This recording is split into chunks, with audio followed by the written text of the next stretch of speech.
Albanese government rounds on Green's sabotage of emissions reduction plan.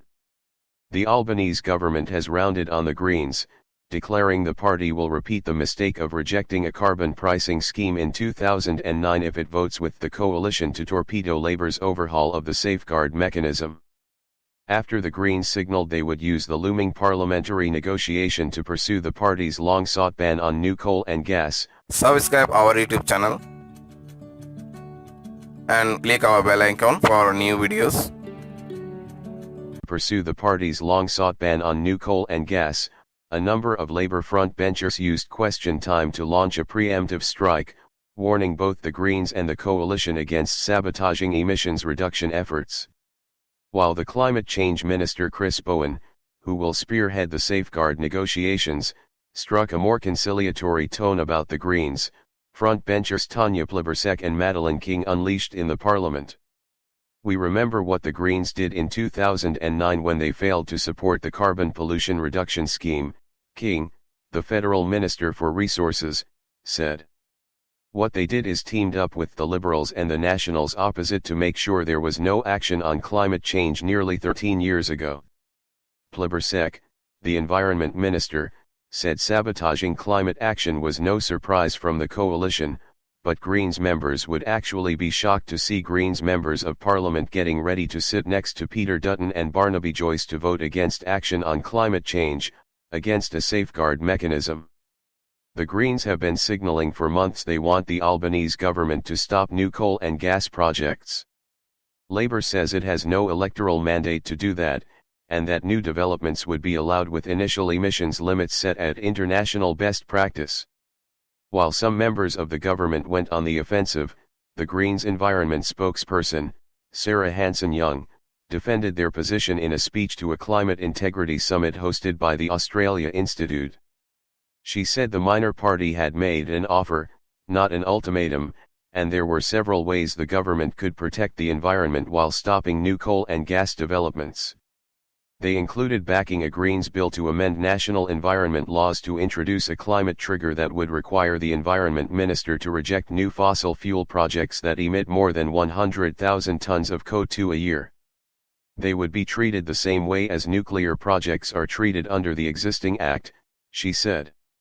Hanson-Young said a climate trigger would also help address the impact of climate change on Australian wildlife, noting Plibersek had set a target of 0 new extinctions of native species.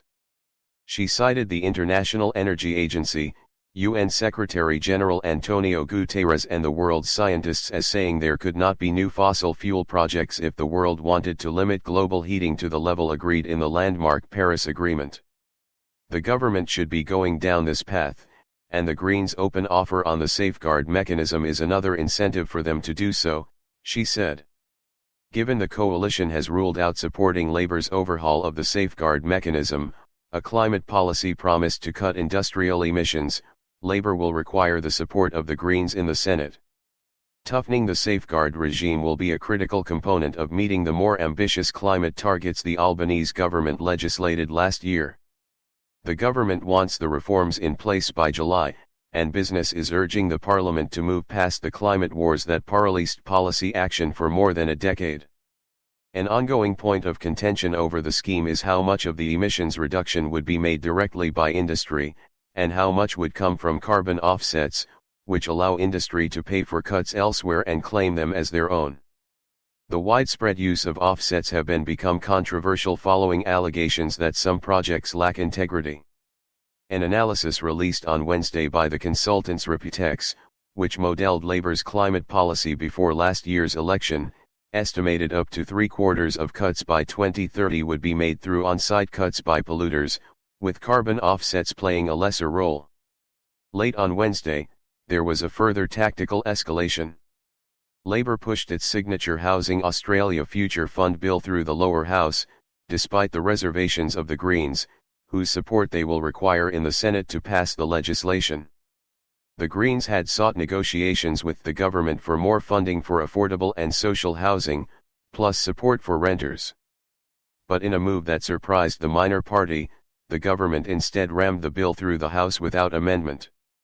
That led to a situation where the 4 Greens MP left the chamber and abstained from voting, with housing spokesperson Max Chandler Mather saying they were reserving their position. Most coalition MPs simply didn't attend the chamber for division votes, while those physically present decided not to vote either. A notable exception, Liberal MP Bridget Archer, who supported the government in getting the bill through. The final vote passed on the voices, with no formal division called as there were no votes opposing it. Chandler Mather said the Greens wanted to negotiate in good faith and decided not to oppose the bill today, but accused the government of a their way or the highway approach. "We're certainly concerned by the behavior of a government that seems to think that it is above democracy," he said. Most coalition MPs simply didn't attend the chamber for division votes, while those physically present decided not to vote either. A notable exception, Liberal MP Bridget Archer, who supported the government in getting the bill through. The final vote passed on the voices, with no formal division called as there were no votes opposing it.